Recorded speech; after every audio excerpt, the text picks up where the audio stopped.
भक्तों, अगर आज आपने यह वीडियो पूरा नहीं देखा तो संभव है आप अपने जीवन का सबसे बड़ा रहस्य खो दें। सनातन धर्म में एक ऐसा गुप्त उपाय है जो गरीबी और अभाव को जड़ से मिटा देता है। यह रहस्य जुड़ा है एक विधवा से जिसकी शक्ति को बहुत कम लोग समझ पाए हैं। वीडियो अंत तक देखें और चैनल को सब्सक्राइब करें, क्योंकि जो बात अंत में बताई जाएगी वही आपके भाग्य की दिशा बदल सकती है। क्या आप जानते हैं कि हमारे शास्त्रों में, हमारे सनातन धर्म में कुछ ऐसे रहस्य छिपे हैं जो पीढ़ियों से हम तक सही ढंग से नहीं पहुंच पाए हैं। कुछ ऐसी बातें हैं जिन्हें सही समय पर और सही तरीके से समझने से व्यक्ति का भाग्य बदल सकता है। आज मैं आपको एक ऐसा ही रहस्य बताने जा रहा हूं जो आपके जीवन से गरीबी और अभाव को हमेशा के लिए मिटा सकता है। यह रहस्य एक विधवा से जुड़ा है, एक ऐसी शख्सियत जिसे समाज अक्सर दया और कभी कभी तिरस्कार की नज़र से देखता है। लेकिन हमारे पूर्वज, हमारे श्री मुनियों को पता था कि एक विधवा के भीतर ऐसी शक्ति छिपी होती है जो वरदान से कम नहीं है। आज हम जानेंगे कि किसी विधवा से बिना उसे बताए चुपके से कोई छोटी सी चीज कैसे मांगी जाए, और अगर आप ऐसा करेंगे तो यकीन मानिए आपके जीवन में धन की ऐसी वर्षा होगी जिसकी आपने कभी कल्पना भी नहीं की होगी। आपका खजाना कभी खाली नहीं होगा और आपके घर में महालक्ष्मी का स्थायी निवास होगा। इस व्याख्यान को अंत तक बहुत ध्यान से सुने, क्योंकि ये कोई साधारण उपाय या समाधान नहीं है। ये कर्म और भाग्य का एक बहुत गहरा रहस्य है जिसे मैं आज आपके सामने प्रकट करने जा रहा हूँ। तो आइए मेरे साथ इस रहस्यमयी यात्रा पर चलें और जानिए वह क्या है जो किसी विधवा से गुप्त रूप से पूछने पर आपका भाग्य बदल सकता है। हमारे हिंदू धर्म में हर रिश्ते, हर व्यक्ति का एक विशेष स्थान है। हर व्यक्ति के भीतर ईश्वर का अंश होता है। लेकिन कुछ परिस्थितियां ऐसी होती हैं जब व्यक्ति का ईश्वर से संबंध अत्यंत गहरा हो जाता है। जब कोई स्त्री अपनी कौमार्यता, सिंदूर या अपने पति को खो देती है, तब वह तपस्या की ऐसी अग्नि से गुजरती है जो उसे साधारण से असाधारण बना देती है। समाज की दृष्टि में वह गरीब या अकेली हो सकती है, लेकिन आध्यात्मिक दृष्टि से वह अत्यंत शक्तिशाली हो जाती है।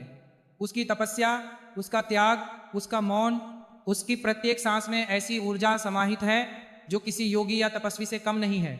उसका बाहरी रूप भले ही न रहे, लेकिन उसकी आंतरिक चमक अनेक गुना बढ़ जाती है। जब हम पैसे की बात करते हैं तो हमारा ध्यान अक्सर बड़ी बड़ी चीज़ों पर जाता है, सोना, चांदी, हीरे, रत्न। हम सोचते हैं कि देवी लक्ष्मी को प्रसन्न करने के लिए हमें बड़े बड़े अनुष्ठान करने होंगे, हमें महंगे दान देने होंगे। लेकिन हम भूल जाते हैं कि ईश्वर भावों के भूखे हैं, दिखावे के नहीं। देवी लक्ष्मी वहीं निवास करती हैं जहां कर्मों की पवित्रता हो, जहां मन में कोई अशुद्धता ना हो, जहां तपस्या का आशीर्वाद हो। और वह विधवा स्त्री जिसने अपने जीवन का सबसे बड़ा दुख सहा हो, जिसका मन सांसारिक भ्रमों से पूरी तरह विरक्त हो गया हो, वह किसी चलती फिरती तपस्या से कम नहीं है। उसकी आंतरिक चमक ही उसकी सबसे बड़ी शक्ति है। तो अब सवाल उठता है कि हमें ऐसी महिला से क्या मांगना चाहिए? क्या हमें उससे पैसे या कुछ और मांगना चाहिए? नहीं, ये सब बहुत छोटी छोटी बातें हैं। अगर आप उससे ये सब मांगेंगे तो शायद आपको मिल भी जाए, लेकिन उसका असर क्षणिक होगा। हम भौतिकवाद की नहीं बल्कि आध्यात्मिकता की बात कर रहे हैं। ये एक ऐसी बात है जो सीधे आपके भाग्य को प्रभावित करती है। एक विधवा स्त्री से आप जो मांग रहे हैं वह उसके दुख का एक छोटा सा हिस्सा है। आप हैरान हैं, है ना? आप सोच रहे होंगे कि कोई किसी से दुख क्यों मांगेगा। हम मंदिरों में जाते हैं और भगवान से अपने दुखों को दूर करने की प्रार्थना करते हैं, तो फिर किसी के दुख का अंश मानकर हम धन कैसे प्राप्त कर सकते हैं? ये वह रहस्य है जिसे बड़े बड़े विद्वान और पंडित भी नहीं समझ पाते। यह कर्म का सूक्ष्म सिद्धांत है जिसे मैं आज आप सबके सामने प्रकट करने जा रहा हूं। इसे समझने के लिए हमें पहले सुख दुख के चक्र को समझना होगा। प्रत्येक मनुष्य को अपने पिछले कर्मों का फल इस जीवन में भुगतना पड़ता है। गरीबी, बीमारी, अपमान, ये सब हमारे बुरे कर्मों के परिणाम हैं। जब कोई स्त्री अपने पति को खो देती है तो यह उसके जीवन की सबसे बड़ी परीक्षाओं में से एक होती है। यह ऐसा दुख है जो उसके अनेक जन्मों के बुरे कर्मों को जलाकर नष्ट कर देता है। वह दुख की अग्नि बन जाती है। उसका हर आंसू, उसकी हर आह उसके कर्मों की गंदगी को धो देती है। इस प्रक्रिया में वह स्त्री आध्यात्मिक रूप से इतनी पवित्र और शक्तिशाली हो जाती है कि उसकी प्रार्थनाएं, आशीर्वाद और यहाँ तक कि श्राप भी अत्यंत प्रभावशाली हो जाते हैं। इसीलिए कहा जाता है कि विधवा को कभी परेशान नहीं करना चाहिए। उसके हृदय को दुख पहुंचाना सीधे तौर पर उसके लिए दुर्भाग्य को आमंत्रित करना है। अब आइए उस रहस्य की ओर बढ़ते हैं कि उसकी पीड़ा मांगने से आपका भाग्य कैसे चमक उठेगा। जब आप सच्चे हृदय से बिना किसी स्वार्थ के किसी विधवा के पास जाते हैं और पूरे मन से प्रार्थना करते हैं कि हे माँ, आप जो पीड़ा सह रही हैं उसका थोड़ा सा हिस्सा मुझे दे दीजिए ताकि आपका बोझ हल्का हो जाए, तो वास्तव में आप उसकी पीड़ा नहीं मांग रहे होते, आप ब्रह्मांड को एक बहुत शक्तिशाली संदेश भेज रहे होते हैं। आप यह दिखा रहे होते हैं कि आपके हृदय में इतनी करुणा, इतनी मानवता है कि आप दूसरों की पीड़ा कम करने के लिए स्वयं भी कष्ट सहने को तैयार हैं। आप दूसरों के लिए कष्ट सहने को तैयार हैं। यह स्वार्थ से परम लक्ष्य की ओर एक बड़ा कदम है। और जिस क्षण आपके हृदय में यह भावना जागृत होती है, उसी क्षण आपके भाग्य के बंद द्वार खुलने लगते हैं। क्यों? क्योंकि गरीबी सिर्फ पैसों की कमी नहीं है। गरीबी एक मानसिक अवस्था है, यह एक आध्यात्मिक बाधा है। यह हमारे भीतर के स्वार्थ, लोभ और निराशावाद का बाहरी रूप है। जब हम केवल अपने लिए ही प्रार्थना करते हैं, जब हम केवल अपनी सुख सुविधाओं के लिए ही प्रार्थना करते हैं, तब हम स्वार्थ के चक्र में फंसे रहते हैं, वह निराशावाद। लेकिन जब आप किसी और के दुख में भागीदार बनने का साहस दिखाते हैं, तो आप अपनी चेतना का विस्तार करते हैं। आप उस छोटे अहंकार से बाहर निकलते हैं और हमारी भावनाओं से जुड़ते हैं। और यही भावना माता लक्ष्मी को सबसे प्रिय है। माता लक्ष्मी केवल धन की देवी ही नहीं, बल्कि समृद्धि की देवी भी हैं। समृद्धि का अर्थ है विस्तार। जब आपकी चेतना का विस्तार होता है, तो आपके जीवन में समृद्धि का भी विस्तार होता है। अब कर्म के गणित को समझिए। जब आप किसी के दुख का कुछ हिस्सा मांगते हैं, तो वास्तव में आप उनके कर्मों का कुछ भार अपने ऊपर ले लेते हैं। यह एक बहुत बड़ा पुण्य कर्म है, जो बड़े बड़े यज्ञों और दान से भी श्रेष्ठ है।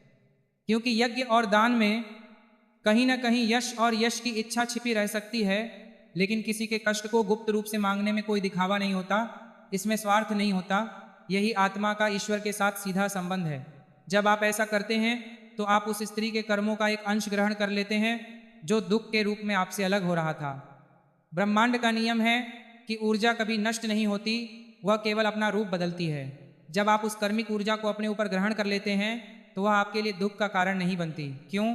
क्योंकि आपने इसे करुणा भाव से स्वीकार किया है। आपका वह महान भाव, वह करुणा उस नकारात्मक ऊर्जा को सकारात्मक ऊर्जा में बदल देती है। वह कर्मिक ऊर्जा अच्छे कर्मों के खाते में जमा हो जाती है। तुम्हारे इस एक कर्म से, इस एक भावना से तुम्हारे अनेक जन्मों के पाप धुल जाते हैं। तुम्हारे वे बुरे कर्म जो तुम्हारी दरिद्रता का कारण थे, जो तुम्हारे जीवन में बाधाएं उत्पन्न कर रहे थे, इस अच्छे कर्म की अग्नि में भस्म हो जाते हैं। और जैसे ही ये बाधाएं दूर होती हैं, तुम्हारे जीवन में धन और समृद्धि का प्रवाह स्वतः ही शुरू हो जाता है। यह ठीक वैसा ही है जैसे किसी पाइप में कचरा फंस जाए और पानी रुक जाए। आप चाहे जितनी कोशिश कर लें, जब तक कचरा बाहर नहीं निकल जाता, पानी नहीं आएगा।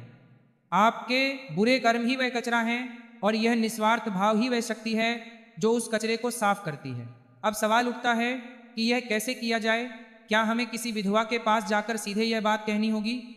नहीं, बिल्कुल नहीं। ऐसा करने से या तो वह आपको पागल समझेगी या उसका दिल दुख जाएगा। याद रखें, यह एक गुप्त कार्य है। आपको इसे चुपके से करना होगा, बिना बताए। सही तरीका क्या है, मैं आपको विस्तार से बताऊंगा, लेकिन उससे पहले यह समझना जरूरी है कि आपकी भावना कैसी होनी चाहिए। अगर आप सोचते हैं, चलो मैं ये करता हूं, शायद अमीर बन जाऊं, तो यह तरीका काम नहीं करेगा, क्योंकि यहां भी आपका स्वार्थ छिपा हुआ है। आपका मन शुद्ध होना चाहिए। आपके भीतर त्याग और तपस्या का भाव होना चाहिए। आपको उनकी पीड़ा को महसूस करना होगा। जब आपका हृदय करुणा से भर जाए, जब आप उनका दर्द देखें और आपकी आंखों में आंसू आ जाएं, तब समझ लें कि आप इस गुप्त कार्य के लिए तैयार हैं। यह एक आध्यात्मिक साधना है। जैसे योगी ईश्वर को प्राप्त करने के लिए साधना करते हैं, उसी प्रकार यह आध्यात्मिक साधना दरिद्रता को दूर करने का एक साधन है। इस आध्यात्मिक साधना का पहला चरण है अपने भीतर करुणा जागृत करना। अब मैं आपको बताता हूं कि यह कैसे किया जाता है। सबसे पहले अपने आसपास किसी ऐसी विधवा को ढूंढें जो वास्तव में गरीबी में जी रही हो, या जो बहुत ही आध्यात्मिक और धार्मिक जीवन जीती हो। वह आपकी रिश्तेदार हो सकती है, वह आपकी पड़ोसी हो सकती है, या कोई ऐसी महिला जिसे आप दूर से जानते हो। यह बात कर महत्वपूर्ण है कि आपको उस पर भरोसा हो। अब आपको उसकी मदद छुपकर करनी होगी। आपको इस तरह से मदद करनी होगी कि उसे पता ही न चले कि आपने उसकी मदद की है। आप चुपके से उसके घर में खाना रख सकते हैं। आप उन्हें कुछ पैसे भेज सकते हैं। अगर उनके बच्चे हैं तो आप उनकी शिक्षा का खर्च उठा सकते हैं। अगर ठंड का मौसम है तो आप उनके लिए कंबल या गर्म कपड़े का इंतजाम कर सकते हैं। दान या मदद छोटी हो या बड़ी, इससे कोई फर्क नहीं पड़ता। इसे गुप्त रखना महत्वपूर्ण है, क्योंकि जैसे ही आप उसके प्रति किए गए अपने सहयोग का खुलासा करेंगे, उसके अच्छे कर्म व्यर्थ हो जाएंगे। गुप्त दान का परिणाम अनंत पाप होता है। जिस क्षण आप उसकी सहायता कर रहे हों, चाहे आप उसके दरवाजे पर भोजन रख रहे हों या किसी के माध्यम से धन भेज रहे हों, उस क्षण आपको अपनी आंखें बंद करके पूरे हृदय से पूर्ण श्रद्धा और करुणा के साथ प्रार्थना करनी चाहिए। हे माँ, मैं आपके बलिदान और तपस्या को नमन करता हूँ। मैं आपको नमन करता हूँ। मैं तुम्हारा दर्द और दुख महसूस कर सकता हूँ। मैं जानता हूँ कि तुम्हारा दर्द तुम्हारे कर्मों का परिणाम है, लेकिन मैं तुम्हारा यह बोझ हल्का करना चाहता हूँ। कृपया जिनकी पूरी हल्का करना चाहता हूँ, अपने दुख और पीड़ा में से मुझे भी थोड़ा सा हिस्सा दीजिए। मैं इसे अपना सौभाग्य समझकर स्वीकार करता हूँ। मैं स्वेच्छा से आपके दुख का हिस्सा बनूंगा ताकि आपका जीवन थोड़ा आसान हो जाए। कृपया मेरे लिए ऐसा करें। आपको पूरे मन से प्रार्थना करनी होगी। यही वह प्रार्थना है जिसके बारे में मैंने शुरुआत में बात की थी। आप धन या सुख नहीं मांग रहे हैं, आप उसके दर्द का एक हिस्सा मांग रहे हैं। और यही वह प्रार्थना है जो आपको दुनिया का सारा सुख प्रदान करेगी। जब आप इस प्रकार प्रार्थना करते हैं तो आप प्रकृति के नियमों का पालन करते हैं। आप ईश्वर के सर्वोत्तम गुणों और करुणा को स्वीकार करते हैं। उस क्षण आप केवल एक मनुष्य नहीं रह जाते, आप ईश्वर के उस हाथ की तरह बन जाते हैं जो एक दुखी व्यक्ति की मदद कर रहा है। ऐसा करने के बाद आपको यह भूल जाना चाहिए और बार बार यह नहीं सोचना चाहिए कि आपको परिणाम क्यों नहीं मिला। इसके बाद आपको समय देना होगा। आपने अपने कर्म का बीज बो दिया है, अब इसे अंकुरित होने का समय दीजिए। आप बस अपना काम करते रहिए, ईमानदारी से काम करते रहिए। आप देखेंगे कि आपके जीवन में चमत्कार होने लगेंगे। जो काम वर्षों से रुका हुआ था वह फिर से शुरू हो जाएगा। पैसे कमाने के नए रास्ते खुलने लगेंगे। यदि आप पर कोई कर्ज है तो वह धीरे धीरे कम होने लगेगा। यदि घर में शांति थी तो शांति बनी रहेगी। आपको ऐसा महसूस होगा कि कोई अदृश्य शक्ति आपकी सहायता कर रही है। यह उस विधवा का आशीर्वाद नहीं है जिसे पता भी नहीं कि आपने क्या किया है। यह उस भलाई का फल है जो आपने किसी के दुख को बांटकर अर्जित की है। यह उस परम पिता का आशीर्वाद है जो आपकी निस्वार्थता से प्रसन्न है। यह कोई जादू की छड़ी नहीं है कि आज आपने कुछ किया और कल आप करोड़पति बन गए। यह कर्म के सिद्धांत पर काम करता है। आपके कर्म जितने शुद्ध होंगे, आपकी भावनाएं उतनी ही शुद्ध होंगी और फल उतना ही जल्दी और भरपूर मिलेगा। यह कार्य जीवन में कम से कम एक बार पूर्ण श्रद्धा के साथ अवश्य करें और यदि संभव हो तो इसे अपनी आदत बना लें।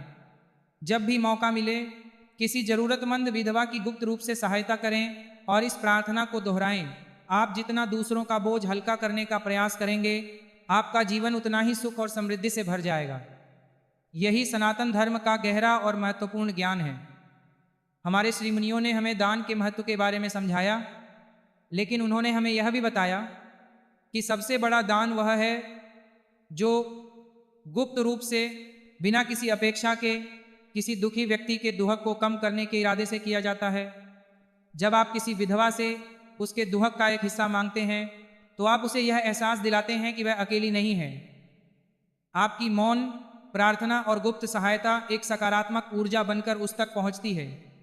भले ही उसे यह पता न हो कि यह कौन कर रहा है, फिर भी उसे लगता है कि ईश्वर उसके साथ है। और जब ऐसी प्रार्थना पश्चाताप से भरे हृदय से निकलती है तो कोई भी उसे फल बनने से नहीं रोक सकता। इसीलिए अगली बार जब आप किसी विधवा को देखें तो उस पर दया की दृष्टि न डालें। उसे आदर से देखो। उसे एक पश्चातापी के रूप में देखो जिसके पास आध्यात्मिक शक्तियों का भंडार है। और यदि तुम्हारे हृदय में सच्ची करुणा है तो गुप्त रूप से उसकी सहायता करो और उसके दुख में से कुछ हिस्सा मांग लो। उसके इस दुख का अंश आपके जीवन से क्रोध का पहाड़ हटा देगा और आपके जीवन को सुख, शांति और समृद्धि से भर देगा। यह ज्ञान साधारण नहीं है, इसे अपने जीवन में उतारने का प्रयास करें। कर्म पर विश्वास रखो, भावनाओं की पवित्रता पर विश्वास रखो, फिर देखो तुम्हारा जीवन कैसे बदल जाता है। भक्तों, यह ज्ञान साधारण नहीं है। जो इसे समझ गया वही इसका फल पाएगा। अगर आपको आज की यह बात दिल तक लगी हो तो इसे यहीं न रोकें, अभी चैनल को सब्सक्राइब करें, क्योंकि ऐसे गुप्त सनातन रहस्य बार बार नहीं बताए जाते। राधे राधे।